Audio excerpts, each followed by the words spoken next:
welcome one and all to the K.O.E Nation, folks, for a very long time coming 18-year-old Scotch whiskey review, Chivas Regal 18. I am your King of Extreme, Phil K.O.E, the man of the hour, the man with the power, the man that makes you the podcast hour. You can, of course, find me at K.O.E Nation on YouTube, TikTok, and Twitch, and I am joined this evening by my indomitable broadcast partners, the one, the only, your big bucking empire. Looking forward to it. This should be a good one, folks. Tony. It is I, the blend master himself, the non-chill filtered, the quadruple distilled, the 14-time Revolutionary Wrestling Podcast champion, Tony fucking G. Like, share, and space side. Well done. Well done. So, Chivas 18 Blended Scotch Whisky, Gold Signature, 50 milliliter, 40% alcohol by volume, 80 proof. So, chicken, let's get ready for the big cork pop. You ready for this? Sounds like I cracked my knuckles. Yeah. Like somebody cracking their neck in the morning? Yeah. All right. And I'll leave a little bit there for you in case you want to add it for a blend or some sort of decanter. I'm sure that will come to Tony's probably at some point.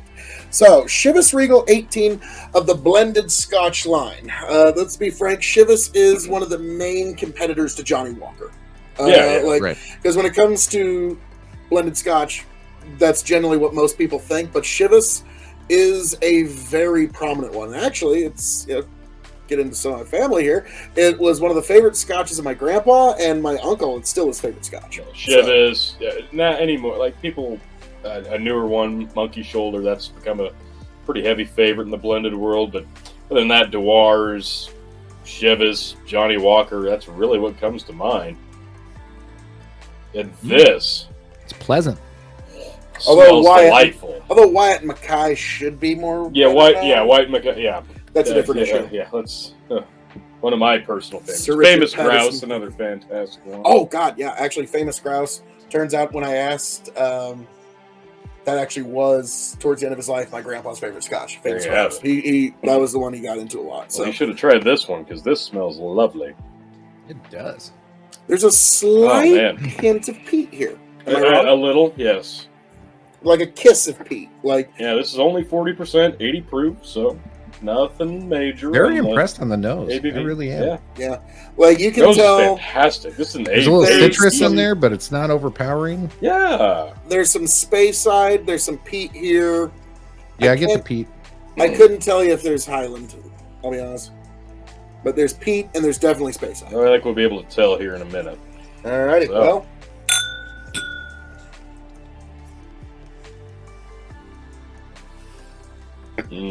Yeah, that's peaty. Mm-hmm. Very peaty. Not in a bad way, though.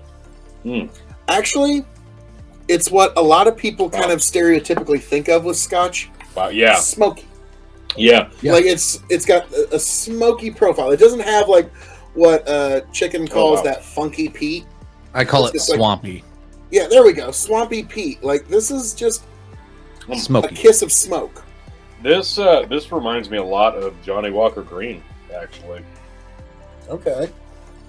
Because, even their 18, their Platinum, is a little lighter than this. This reminds me very, very much of Johnny Walker Green, which is my favorite Johnny Walker, the best bargain, the best bang for your buck of the Johnny Walker line. And if you like a blended Scotch, Johnny Walker Green is going to be my go-to recommendation. If you don't want to break the bank, but you want something quality, this being that comparable. I don't know what this bottle would run in a standard 750 milliliter. I've seen it go anywhere from usually about $80. Okay. But I actually, one time, because my uncle loves Chivas, I saw it in a store on sale for $50. Wow. And so jumped on it, and it was like in April. And I just threw it into a cabinet until Christmas time. And there you go, Uncle. And he was really happy about that one. So comparable in price. 50 to 80. Yeah, it's actually comparable to your standard Chivas, even. So maybe just a couple bucks more. But yeah, about $80 is what I find it normally.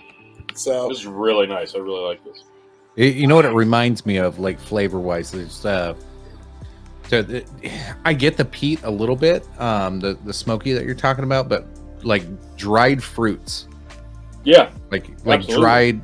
dried oranges and Yes. pears specifically. And then I did like while you guys were talking, I did a long swish. Mm. It gets spicy and that finish just hangs on. And Okay, it let's just say go in for 18 seconds, T. And while he's doing that, the peaty reminds me a lot of Johnny Walker Blue, as much as I hate to say it, like the peat specifically. The rest of it, like you can tell, like if I had to guess, I'm guessing what some of the last Johnny Walker Blue I had and some of this, the peaty part probably came from the same distillery, but then they had their different blends of Speyside and what have you. Oh, I'm going to go in now. I'm getting a lot of banana, actually, with that long swish. Wow. like a dried Cool, banana or a regular banana. Yeah, dried, actually. Like, I like where your head's dried at. fruit. Dried fruit. Yeah, for sure. Very sweet, very, very pleasant. The smoky really dissipates the longer you let it settle. Yeah, on it turns your palate. spicy. Mm-hmm. Wow, that's really nice. Very, very pleasant. This is really good stuff. Yeah, that gets a lot spicier the longer you leave it there. Mm. Yeah, like you said, like dried bananas. Yeah. Oh, I like that. Okay, digging that's that. complex. That's worth every bit of $80. Yeah, I would pick that up for that. So, Yeah, it's good stuff. for those who don't know, we grade on a 5-star scale here at the K.O.E. Nation. 5 meaning you have to have it before you shuffle off this mortal coil. 0 meaning pass it on by. The K.O.E. Nation has advised you well. So, we're going to grade this as a blended scotch, as a scotch, as a whiskey. It's shelving, and for those new to the show, the secret fifth question. So, as a blended scotch, Tony, we're going to let you start this off. As a blend, I really like this a lot. This is fantastic. This is right up my alley. Like I said, it's comparable to Johnny Walker Green, which is one of my favorite blended scotches. So I'm going to give this a solid 4.25 Okay. as a blended scotch. Chicken, what do you give this as a blend? I'm kind of there with Tony. It's very comparable to a lot. I was telling him before the show, I had just had Chivas 13, and that to me was like one of my favorites. And this is right there, right behind it. So I'm gonna go 4.5. I agree. Wow. It's up there with the Johnny Walker. No, it's right there with Johnny Walker Green and Blue, like you guys were saying. God, this is really good stuff. I wouldn't pass this by if I seen it, especially $80 a bottle. This is worth it. Well, yeah, considering what you're going to pay for a bottle of Johnny Walker Blue versus this, and if you're looking for a gift for like a Scotch lover in your life, they're not going to be underserved with a bottle of Chivas 18. No. Even if they're a single malt snob, they're going to enjoy this. Oh, absolutely. I'm going to disagree with you guys. I'm going to give it 4 as a blended Scotch. It's excellent. It's excellent stuff, but that's a pretty competitive world. So what you're saying is, between the two of you, average out to be 4.25. Like I said, thank you very much. I'm right again. Oh, alrighty. Now we move on to Scotch. This also includes the single malts. This is a little wider world of sports, and I'm going to let you go first, T. Yeah, as a Scotch, I'm not going to be as generous. I'll go 3.75. Chicken. As a Scotch, I'm gonna go a little lower than that because it's like you said, there's tons of other things, a lot of stuff to put up against this. I'm gonna go 3.25. It's serviceable, it's pretty good, but there's a lot of others I'd buy first. I'm gonna disagree with both of you because in the world of single malts, you got to remember, like me, I'm very picky. Okay, very picky. Unless it's a handful of Speysides or Highland, I'm kind of one of those guys that kind of turn my nose up at it. So this is within batting distance of just about any peated single malt I've ever had. Okay. And its blending helps that. I'm going to go 4. Wow. Okay. As a Scotch. Just, so, like, Wow. I think it's 4 stars as a Scotch. Okay. Now, as a whiskey, this is now a much, much wider world of sports. I'm going to go ahead and rip the Band-Aid off on this one. There's no cocktailing that I would do with this. I would maybe put it on an ice ball. I would do it with, the smoky cocktails, the gimmicky smoky cocktails, you can make them work. But I'm not a big fan of those. So to me, I'm going to go 3 stars as a whiskey. Yeah, I'm gonna stick with the 3.25 that I gave it as a Scotch because I think you can cocktail with a few things like you said. That's exactly what I was thinking. It's those smoky, gimmicky ones. I think it would work, but I could just, like you said, highball. This would be like a nighttime bonfire sipper. This is like a perfect summer bonfire drink. Love it. I'm gonna give it 3.25 as well as a whiskey, but if I was ever going to try to cocktail a Scotch, this one specifically, I would try it with a butterscotch root beer. Interesting. That's a butterscotch root beer. I will consider that one in the future. Now, gentlemen, it's shelving. This is tough because if there was a shelf between middle and top, that's where I would put it. I'd put this on my top. This is one that I would drink frequently. Like this is super pleasant. Somebody for peated, yeah, for being peated. And I'm not a huge peated fan. Like I said, it's got to be good peat. That's why I like Johnny Walker Green. It's got to be quality, and this one to me is quality. So I'm putting this on my top. I'm not gonna totally disagree. I might, depending on how much room I got, it might end up on the middle, and I wouldn't be heartbroken that I moved it down. But I would probably put it on my top, and it'd be one of those it's one of those, I'm not going to give away my, say, Dalmore 15 and 18 to just anybody. I'll make them do this first. Like, this is going to be your entry level into my top shelf more than likely, and see how you handle this before we do anything else. So I could see it on the top shelf. Okay, yeah, you know what? You guys sold me on it. Top shelf, okay? Now, the secret fifth question. When this bottle runs empty, will I seek another? We've gone over what it costs USD, and you can sometimes find it as a sale. This particular bottle, probably not. I will go for a slightly larger one.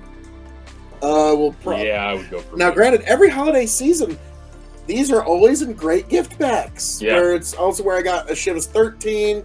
That's where I got Chivas 14. I got all these different Chivas samples, which you and I are going to need to get into sometime. And Chicken will compare notes to what you got as well. But I'm not going to seek it out, but I bet I get another one by the end of the year. Yeah. I bet I get another little one by the end of the year just because they're always in these great little gift packs. So, Chicken, Tony, anything else you got to say about that?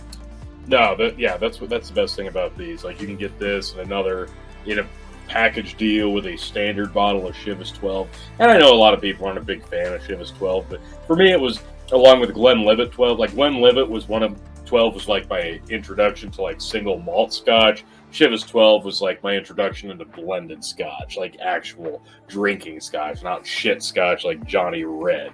Like, so Chivas 12 and Glenlivet 12 are always going to have a near and dear spot in my heart, and this is just proof that Chivas does make quality product, even if you don't like their standard entry. Which they're 12, nothing wrong with it. No, I'm sorry. There's nothing wrong with it. It's 12 years. So. Yeah. Yep. I don't disagree. I'd definitely, this is one of those ones that you go to a liquor store, you can't find anything special. You're hunting bottles, you can't find them. And then you're like, well, I want to get something. You look over, you see this. Hell yeah, I'll grab one. That happens to me more often than not. So yeah, I'll probably end up getting one of these soon. Well, folks, as I'm known to say around here, all that being said, thank you for joining us here for this review of Chivas Regal 18-year blended Scotch. Almost said single malt, but no. Blended Scotch Whisky, folks, from Scotland itself.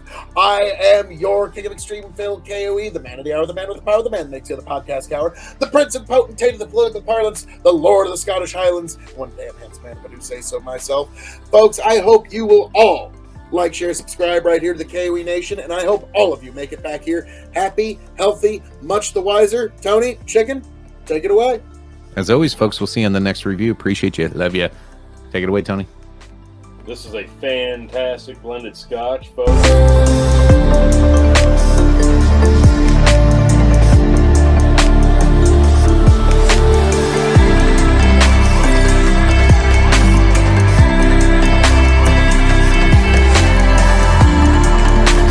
Itself out. Back. Tell you what I'll do if I ever get back. I promise to refabricate you. Raging rivers of gold. That's what the brochure advertised. And now we're lost. We gotta take it down. Let you down slow. It's hard to survive. El Dorado. Oh, Lord. Well, let's see how that one went. Yeah,